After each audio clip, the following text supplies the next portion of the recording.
Hello, everyone, and welcome to this LinkedIn Live with the Future of Privacy Forum. My name is Jordan Wrigley. I am the lead for our health and wellness streams. I'm also had the privilege of leading the spin-up of our AgeTech initiative, which has been really fun recently.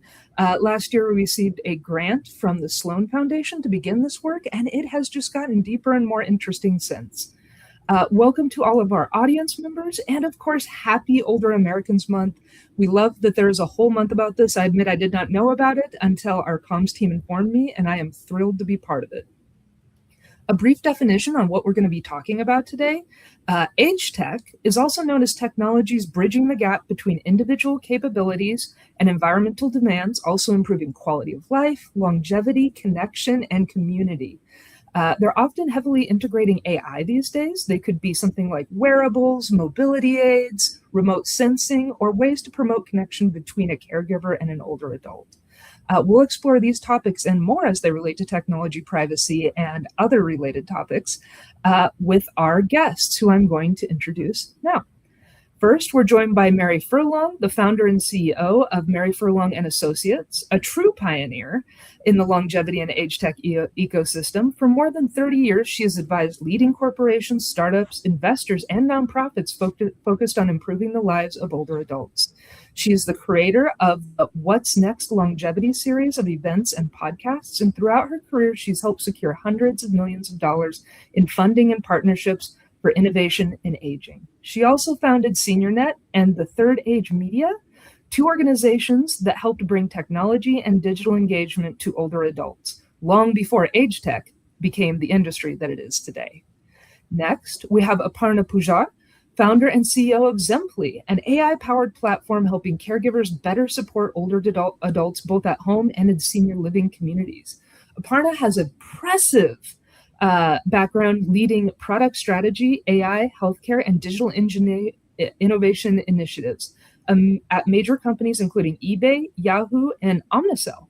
Across her career, she has combined deep technical expertise with a strong focus on human-centered design and healthcare outcomes. And today, she's applying that experience to one of the most important challenges facing aging societies, helping caregivers deliver safe, smarter, more proactive care.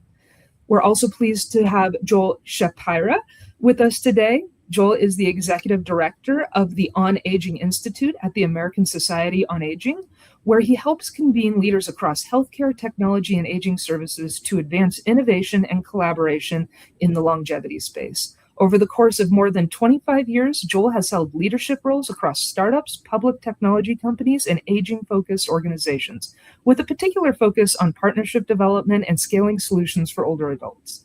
He's also the founder of Beyond Age, a business growth advisory firm helping organizations design and deliver tech-enabled products and services tailored to the needs of aging populations. And finally, we're very excited to welcome Meg Leta-Jones, professor and cartoonist in the Communications, Culture, and Technology program at Georgetown University, where she researches privacy, automation, digital ethics, and technology policy. Meg is widely recognized for her work examining how technology reshapes social systems and governance, including issues around consent, family privacy, and the future of AI. She's the author of several influential books and projects exploring digital rights and emerging technologies. Her work brings an especially important perspective to conversations about trust, ethics, and the role of AI in aging, caregiving, and families. Thank you so much all for joining us. So we're going to start out with a little conversation about the state of age tech adoption and trust. I want to turn to Mary, and I just want to ask, how do older adults and caregivers feel about these new technologies and this new world of age tech? I think it's mixed. I think if you talk to the older adult themselves, oftentimes they are very concerned about the privacy. If you talk to the caregiver, they're looking for relief so that they can make sure that they know what's going on. That makes a lot of sense. And do you find that those are conflicting at times? I do. But, so I watch companies like Jubilee TV, which has a television solution that goes into people's homes, and a company I know pretty well, and I've been with them at health fairs and things. And so when older adults see the technology, they think, oh, this could be good to monitor my mom, especially if she's in a rural community. the parent isn't quite sure they want someone to tell everybody what they're doing all day. However, it turns out there are some applications like feeding pictures of the grandchildren in through the television that is going to cause everybody to say, I will adopt this technology. So you have to do the balance between privacy and information. Absolutely. Thank you for that, Mary. We'd recently, or earlier last year, released a blog post at FPF where I asked just these questions. And so I'd like to turn to Joel. Joel, how do you see this happening over in your work? Well, Mary's exactly right. There's a generational dimension to all of this, and even within the larger category of older adults themselves. So that spans a wide range of ages and stages. And so there's always a intention and a desire that the older adults themselves will adopt this technology, and many of them do want to. Over the last 10, 20 years, many have adopted things like iPhones and using applications like Uber and Lyft. So it's not that they are against technology or new innovation, but they want to understand, is it going to help uplift their life, or is it going to be used to control them? And that's really this interesting dynamic and the tension of how that gets communicated to the older adult themselves, what their history was with that technology or a technology in their workforce. And now in this time of their life, what does it mean for them? Does it help them connect to other people? Does it help them connect to other services? That's really the rub right now, where that work isn't necessarily being communicated effectively to both the older adult population and the caregiver network. That's really important. I found that the relationship is as important as each individual. Aparna, over at Zemplee, what are you seeing in terms of adoption trends? And I really appreciated your very astute LinkedIn post this morning, which really got to the heart of the issue. Could you say a bit more about what's going on in your work? Yeah, so in terms of an adoption trend, I am seeing really positive signs. I think part of it comes from the fact that, I built Zemplee from my lived experience of being a long distance caregiver. So I've seen both sides of it. I've seen the objections, the fears, the uncertainties that my parents had when they were trying to get introduced to this technology, and my own frustration of being able to be a better caregiver, do a better job as a remote caregiver for my parents. So there it is true, like just as Joel and Mary said, there's a happy balance between the two. But going into how we build the technology, our first order of things was to just make sure that we did not force them to change their lifestyle. So that became a crucial part of how we built our technology. I don't want my dad and mom to change anything that they're doing. How do I bring this ecosystem around that's doing the job, giving me what I need to do to be a better caregiver, and not making them change their lifestyle? So Zemplee plays in the category of what is called as home tech, as a health manager or health provider, or smart home. It's kind of falls into a smart home tech, remote tech, etc. So we feel like, and that is coming back as an emerging category for two reasons. One is the growing population of older adults, right? About 80 to 85 million are coming into the market in the next 25 years. 50% of people above 50 are already using some sort of smart home technology. So that's a good precursor and a necessary thing for the industry to see, so how that's going to evolve over the next 20 years. And we're starting to see the benefits coming out of Zemplee, right? So we've done pilots now in clinical trials, and we're also starting to show both significantly better economic outcomes, which is needed overall for this category or for the industry, right?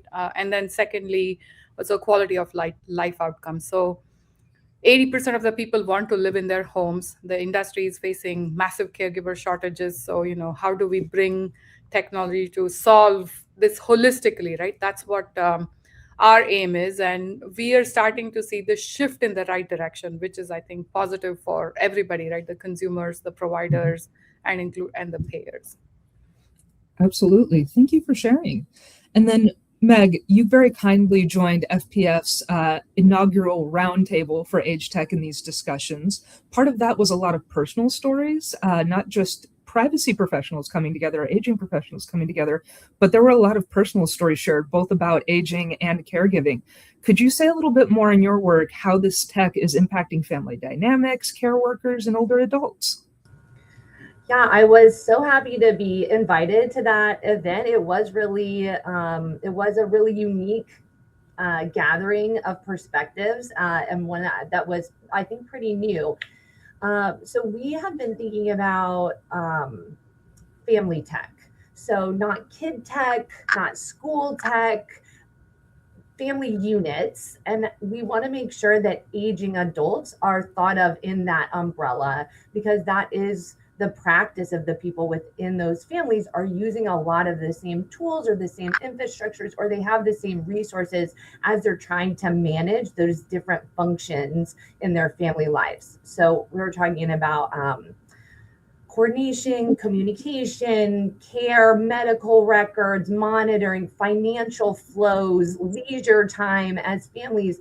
These are increasingly run through platform infrastructures like shared calendars, group chats, photo albums, location apps, ed tools, smart home systems.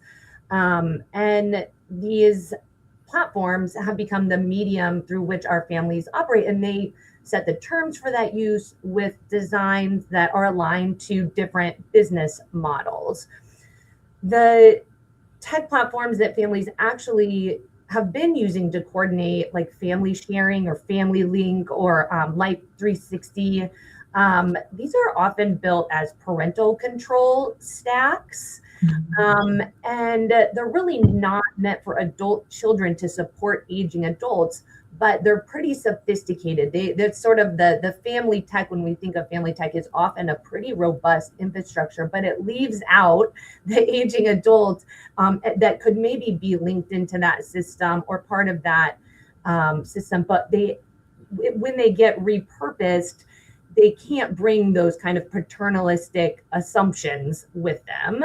Namely, they are not being used with a party that lacks capacity, that has an authority relationship. And it may be a different goal around not protection, but facilitation or intermittent support. So AgeTech does this really interesting thing. It sort of fills this vacuum. But I think the two things that we've noticed with AgeTech is that it's often too much tech. Like we just throw, like the technologists, myself included, get really too excited about really sophisticated technical solutions, and they just don't meet the demands of an aging population, of course. Or they're the wrong tech. They're doing the wrong kind of relational work. So we're trying to take something that's like meant for a location tracking for a child and apply it to an adult, and it just doesn't have the same kind of settings or collaborative control that we want for an aging adult in our families. Mm-hmm. Thank you so much, Meg. And I can empathize with both the technologist being excited and also with Aparna and the long distance caregiver. My beloved parents, who I adore, have made it very clear what they will or will not tolerate in terms of tech in their lives. And I respect this. Thanks, Mom, if you're watching. Happy Mother's Day. Turning to this dynamic we've all kind of mentioned, Joel, do you find in your work there's a point where helpful support, though well-intentioned, can start to feel like surveillance or privacy invasion? It absolutely can. And that's this balance between, am I being cared for or am I being enabled? People don't want technology to remind them of that they are no longer what they used to be, either as a person or what they're capable of doing. They want the technology to enable them, and they don't want it to be intrusive to their life. So to Aparna's point, we've got to meet people where they are in terms of the technology, but that doesn't necessarily mean dumbing down the technology. Older adults are able to see through when the technology is not what other people are using, right? And that doesn't work either, right? So there are moments when the technology can be enabling, but when it switches to that level of they're keeping tabs on me, they want too much information, that's when it really becomes dismissed. And if it's not, it can be adopted by the caregiver or the adult child, but if the older adults aren't bought into the process, that technology is not ever going to be adopted. Having standards is a good thing. And just adding on to that, Mary, you've mentioned, and we mentioned in your bio, that you have been in this field since before AgeTech was called AgeTech.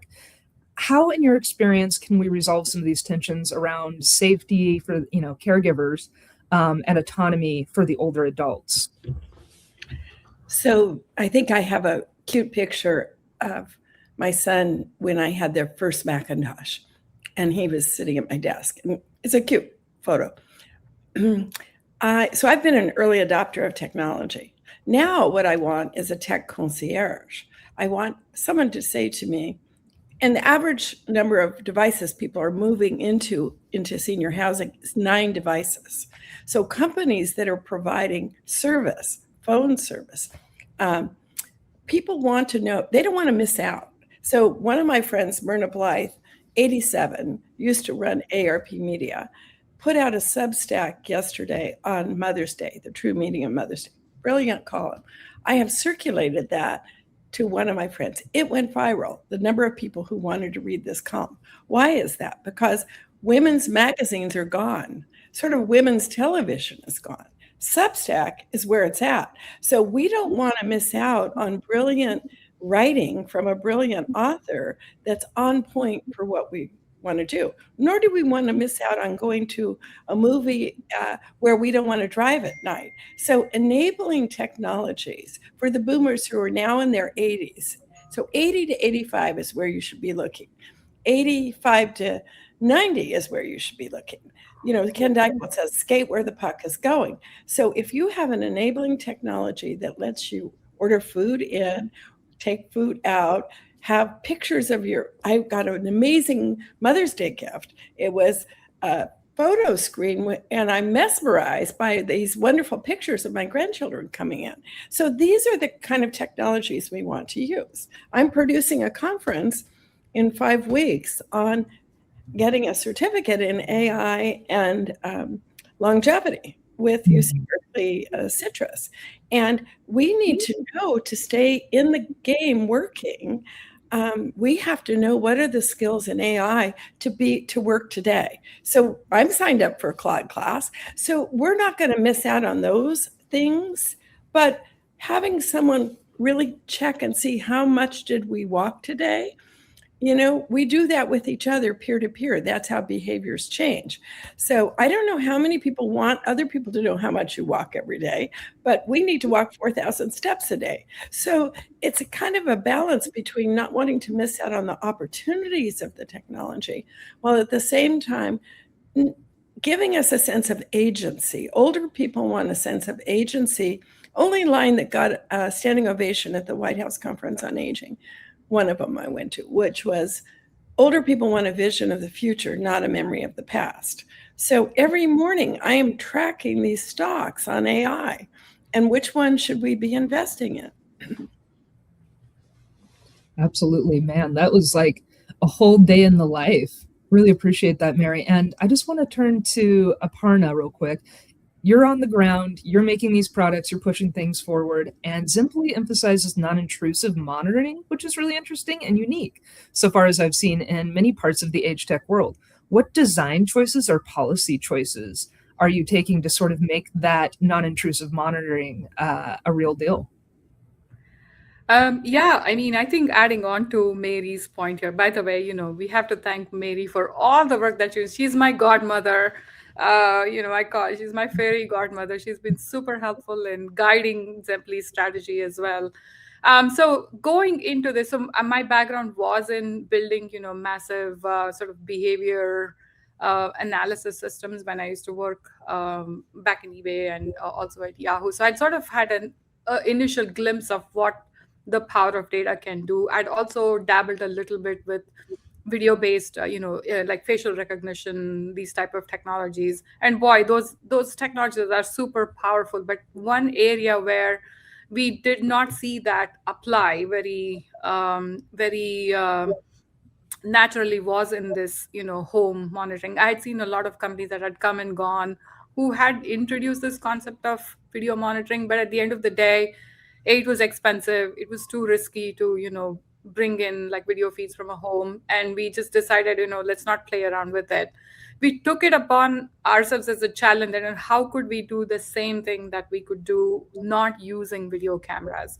Because at the end of the day, we weren't trying to build a surveillance system. That wasn't the goal. We wanted to build something that was just giving enough insights into, is my mom okay, is my dad okay, right? And I didn't need a whole 100-pound hammer to do that.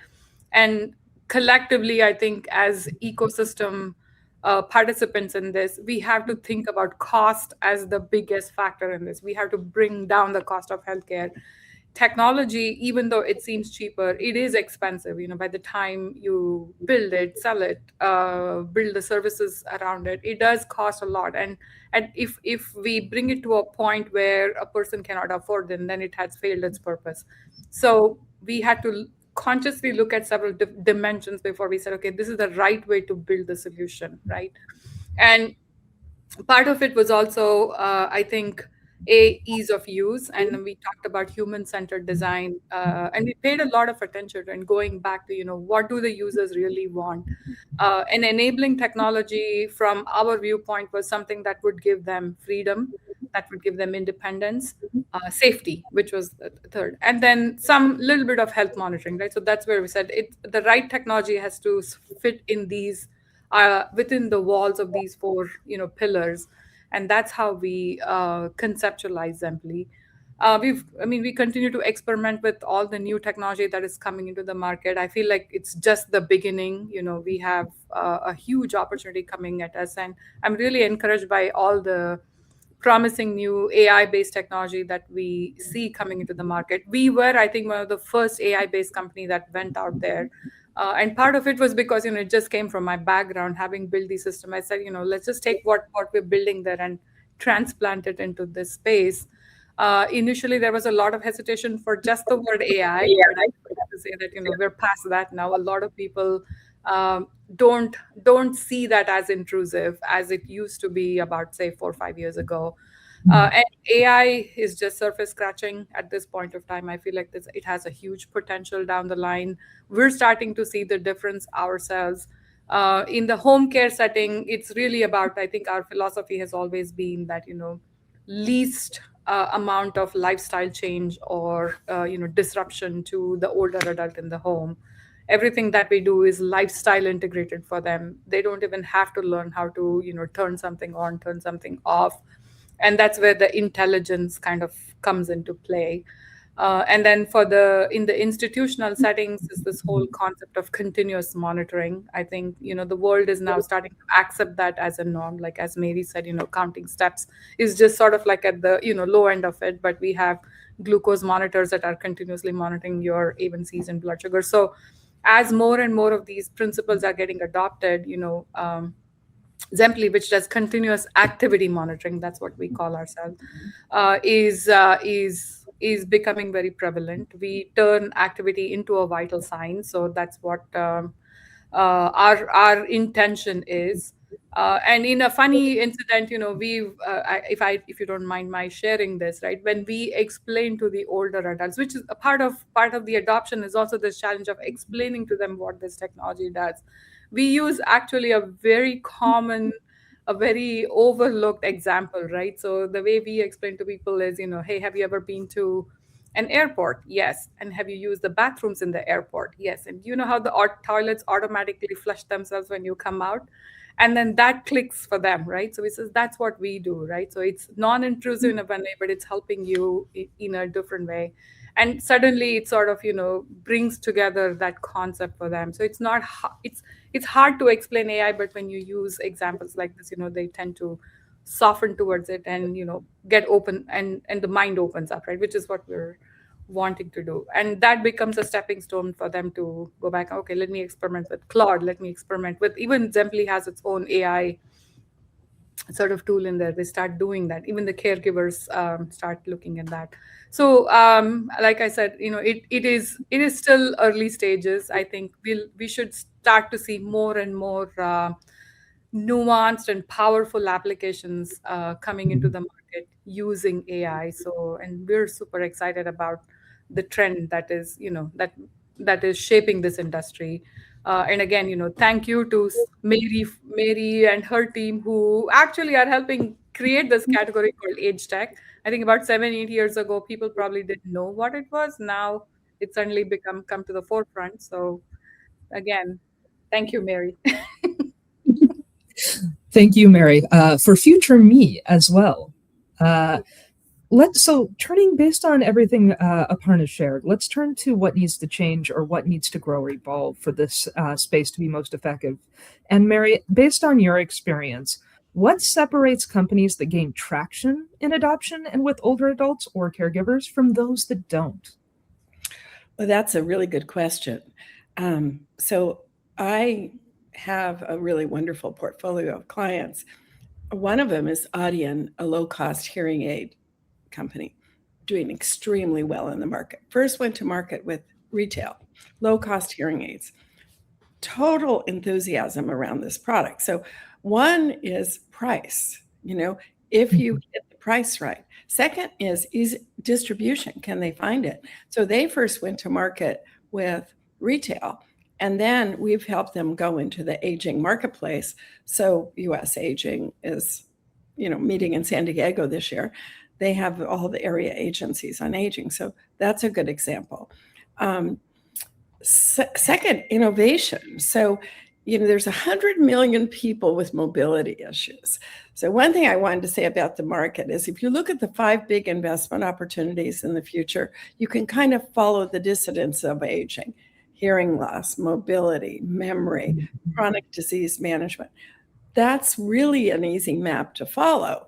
But which companies are hitting that and helping you really win? So what are the go-to-market strategy? And then how are they kind of scaling as they penetrate the market? And it's not an easy market. I mean, we could quiz everyone on the call and say, what area of funding is back in the next few years where we expect companies to focus? Well, rural technology funding is the answer. So if you look at states like Washington, Montana, New York, they're quickly adopting new technologies, but there are buckets of funding to support tech adoption in rural communities. I'm sure, Aparna, you're aware of that. But the complexity of going to market through home care, through housing, through senior housing, through retail, through government, international, direct to consumer, social media, influencers, these are all go-to-market strategies. And that's where when we see the companies that are winning, like Ageless Innovation, they're able to nail different strategies in going to market. That becomes the essence of the conferences we do, because it changes year to year and all the time. So NIA, for example, thank goodness, is now funding again, and 60% of their funding is going to memory care solutions. So if you follow the trajectory there, that's where the golden opportunity is, I think. And it's fun because we see some companies like going to market in Singapore at a very fast clip. I think what people are missing is the training opportunity into the market, the training opportunity in terms of the use of technology. That's much bigger than anybody's anticipating. And when you talk about the training opportunity, are you talking about like consumer education? So I know 40-year-olds that are worried about getting downsized with AI. Young people worried about that. Imagine if you were downsized, met someone this weekend, downsized from a financial services publication. What are the chances of getting another media job at that age, right? So when they go to upskill, they have to upskill in the latest technologies. There is a big gap of people in the training, education, upskilling area.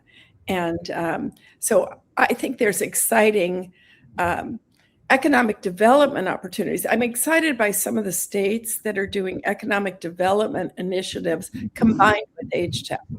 So what we're seeing is another area, last point I'll make is that it used to be people were worried about co-pays and age care, having to care for an aging population. Now people are seeing it as an economic development opportunity. And the companies that are moving fast in that space, like Get Set Up, they're doing that because they also are harnessing the economic development opportunity. So a new workforce powered by older workers who like to go to work, who like to take direction, but are enabled with AI. That's kind of exciting to me. That is exciting and brings to mind a whole new world of privacy law with employee data as well. So many things to think about there. In the everyday today, Aparna, what is one lesson maybe you've learned from Mary that has fundamentally changed your approach to age tech development and informed your work at Zemplee? Oh, yeah, I would like to say a lot. I mean, I feel like, I came from the tech world into the age tech world, and my personal experience aside, we had to refocus everything on how we were doing things. Um, I think I'll summarize it into two. I think one is basically meeting them where they are. That is a crucial part of how you build the solution. You're not going to get an 80-year-old person to change the way they do things. It's first of all, it's not productive, and I think it's unfair to make them do that too, right? So that's a big part of how we do things. I mean, Zemplee came out of that experience. It was after multiple attempts of getting my dad to wear a wearable, and his refusal to do it. He gave up after trying. I felt it was just unfair to force him to do that. So I said, I need to build something different, just purely based on that experience. So lived experience becomes an input into this. The second thing, I think this is it comes back to the debate on data. And one thing that we actually realize that, as part of being custodians of all this data that we're collecting, we also have to don the role of being an advocate for their privacy. So there's a privacy advocacy part that becomes important.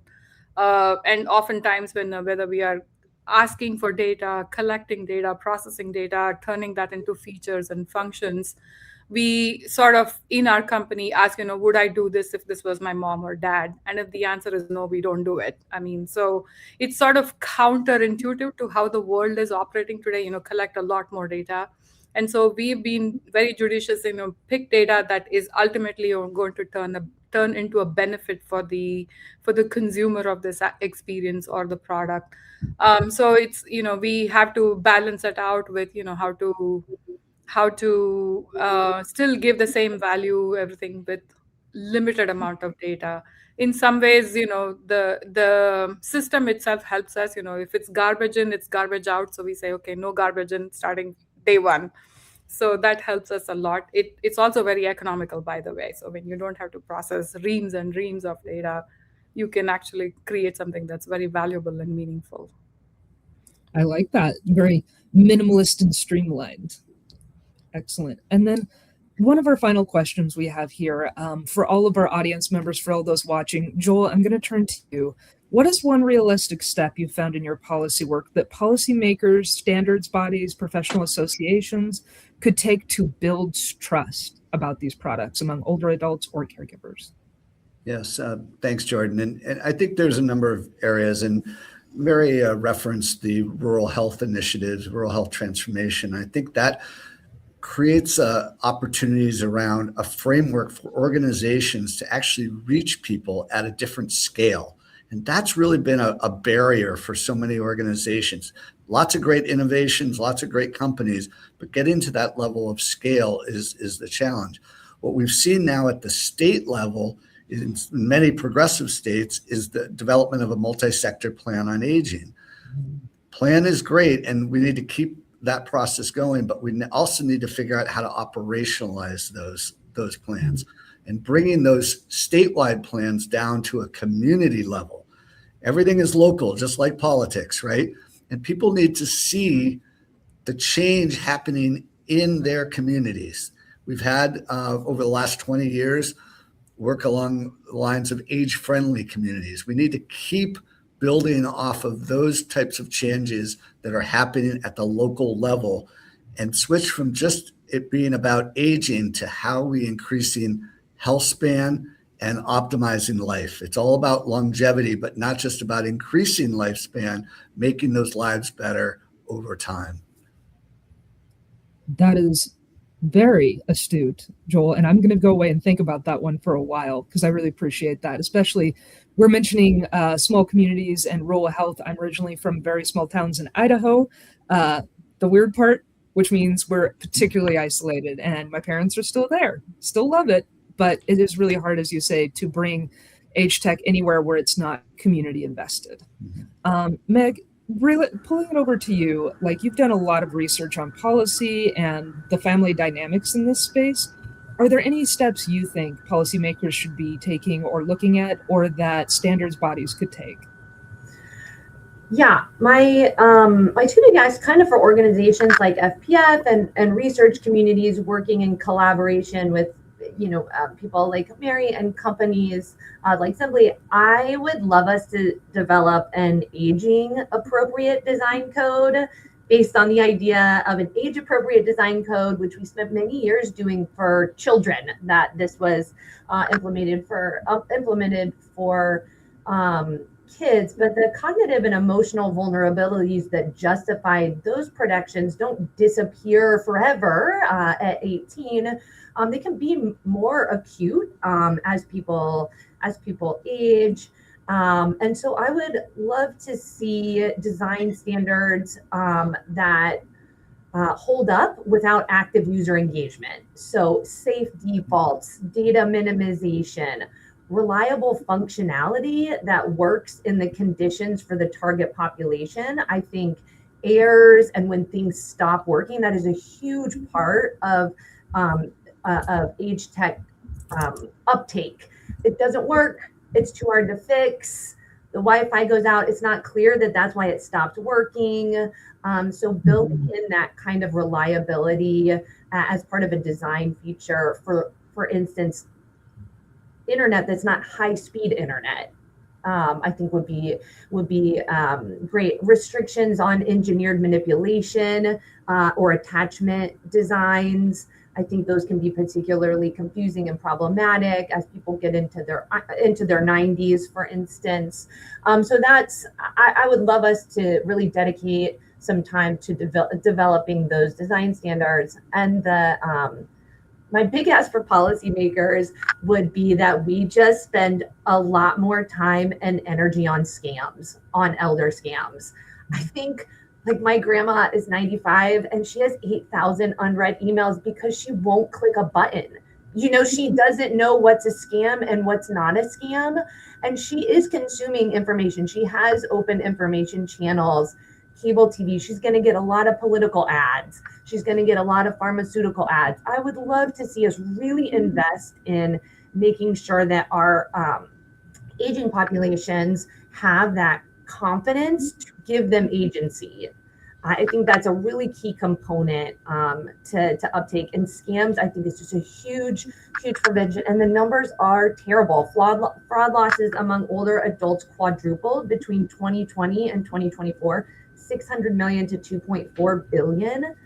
I'm really worried about AI ad scams. When we did some work on games, like iPad games that target older adults for cognitive fitness, or games that were like solitaire for older adults, we see ads that were clearly AI generated, but it was clear to me, but I don't think that it was clear.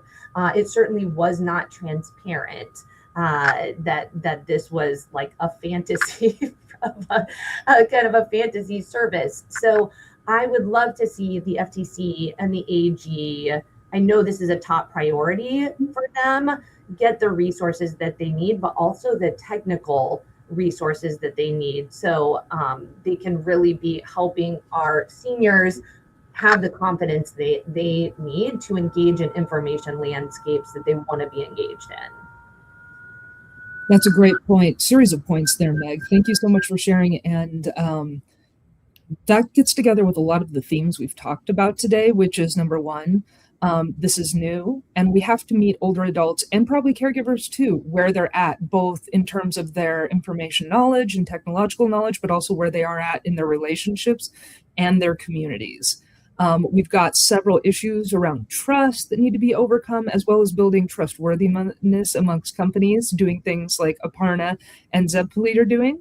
But also looking at ways that tech actually meets the real lived daily lives of older adults and how that intersects with caregiving and what caregiving can do to support that, not just create overwhelming safety nets that make older adults feel smothered. And also, I love to make the point that we need to invest more in our rural health infrastructure and make sure that we are seeing to those older adults too. We are at the end of our time today, but I would like to thank all of you so much. This has been a very engaging conversation. I'll look forward to comments and sharing this via our YouTube channel, as well as it being available through this link. Thank you all again for joining us, speakers, and everybody, please enjoy your Older Americans Month. Thank you. Thank you.